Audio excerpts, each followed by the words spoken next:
अस्सलामुअलैकुम। हम लाए हैं आपके लिए सूडान से एक दिलचस्प कहानी। उम्मीद है पसंद आएगी। भागो तेज उमर, सुनहरी गर्द हिल रही है और अगर हम सूरज के ऐन सर पर पहुंचने से पहले अजीम बाओबाब तक ना पहुंचे तो राज हमेशा के लिए खो जाएगा। जरा तसव्वुर करें एक ऐसे क्लासरूम का जिसकी कोई दीवार नहीं, कोई मेज नहीं, कोई स्मार्ट बोर्ड नहीं, बस सूडानी सवाना की ना खत्म होने वाली चमकती हुई गर्मी और एक बहुत बड़ा कदीम दरख्त जो 1000 साल से खड़ा है। ये है सवाना स्कूल और आज कुछ अजीब हो रहा है।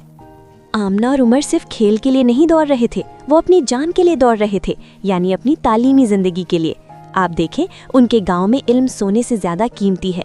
उनके पास फैंसी बैग नहीं होते, उनके पास लकड़ी की तख्तियां होती हैं जिन्हें लूह कहते हैं। लेकिन आज सुबह जब उस्ताद यूसुफ ने दिन का सबक लिखने के लिए कलम उठाया तो स्याही सिर्फ खुश्क नहीं हुई, वो गायब हो गई। दरख्त प्यासा है, उस्ताद यूसुफ ने सरगोशी में कहा, बाओबाब की बड़ी मुड़ी हुई शाखों की तरफ देखते हुए।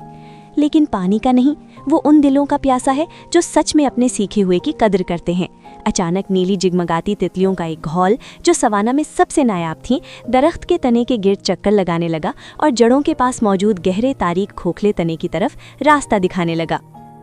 आमना सबसे पहले दरख्त तक पहुंची। खोखले तने के अंदर की हवा में कदीम कागज और बारिश जैसी खुशबू थी। बिस्मिल्लाह, उसने आहिस्ता से कहा और साये में कदम रख दिया। मेरे लिए रुको। उमर एक टेढ़ी जड़ से ठोकर खा गया। अंदर दरख्त सिर्फ लकड़ी नहीं था, वो जड़ों की एक भूल भुलैया था और वहाँ एक चमकते हुए पत्थर पर नूर की स्याही रखी थी। वो खास स्याही जो अहम तरीन असबाक के लिए इस्तेमाल होती थी। लेकिन उसकी हिफाजत कोई इफरीत या शेर नहीं कर रहा था, बल्कि एक पहेली थी जो दरख्त की छाल पर खूबसूरत खत्ताती में कुंदा थी।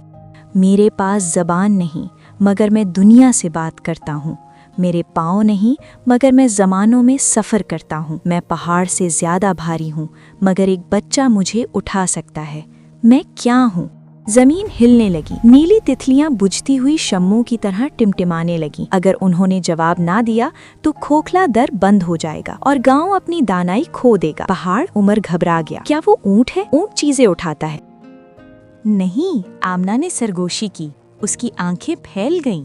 उसे उस्ताद यूसुफ की बात याद आई कि वो हर रोज उस दरख्त के नीचे क्यों बैठते हैं, चाहे सूरज कितना ही तेज हो और टांगे कितनी ही थक जाएं। ये इल्म है, उसने बुलंद आवाज से कहा। दरख्त की दीवारें सिर्फ खुली नहीं रहीं, वो चमकने लगीं। स्याही उनकी तख्तियों पर वापस आ गई, पहले से ज्यादा रोशन। लेकिन जब वो अपनी तख्तियां उठाकर तलबा के हलके की तरफ भागे तो उन्हें एहसास हुआ कि ये राज सिर्फ स्याही के बारे में नहीं था। वो दरख्त से बाहर निकले तो पूरी क्लास उन्हें देख रही थी। उस्ताद यूसुफ मुस्कुराए। वो जानते थे ये राज दरअसल एक इम्तहान था। आप देखें, सवाना स्कूल में बारिश से बचाने के लिए छत नहीं, ना हवा को रोकने के लिए दीवारें, लेकिन उनके पास इससे भी ज्यादा मजबूत चीज है, सीखने की तलब। आमने और उमर को समझ आ गया कि दरख्त सिर्फ उनके जिस्मों को साया नहीं देता, वो उनकी रूहों की पनागाह है।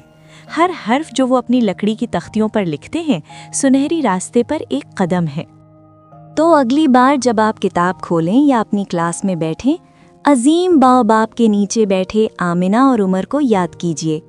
इल्म सिर्फ इम्तिहान के लिए हासिल नहीं किया जाता, ये एक खजाना है जिसकी तलाश की जाती है। अल्लाह की तरफ से एक तोहफा जो ऐसे दरवाजे खोलता है जिन्हें आप अभी देख भी नहीं सकते। जैसा कि हमारे प्यारे नबी करीम सल्लल्लाहु अलैहि वसल्लम ने फरमाया, जो शख्स इल्म हासिल करने के रास्ते पर चलता है, अल्लाह उसके लिए जन्नत का रास्ता आसान कर देता है। तो नन्हे मुतलाशियों, आज आप इल्म के किस रास्ते का आगाज करेंगे? कहानी कैसी लगी? मजीद खूबसूरत इस्लामी कहानियों के लिए लाइक, शेयर और सब्सक्राइब करना मत भूलिए।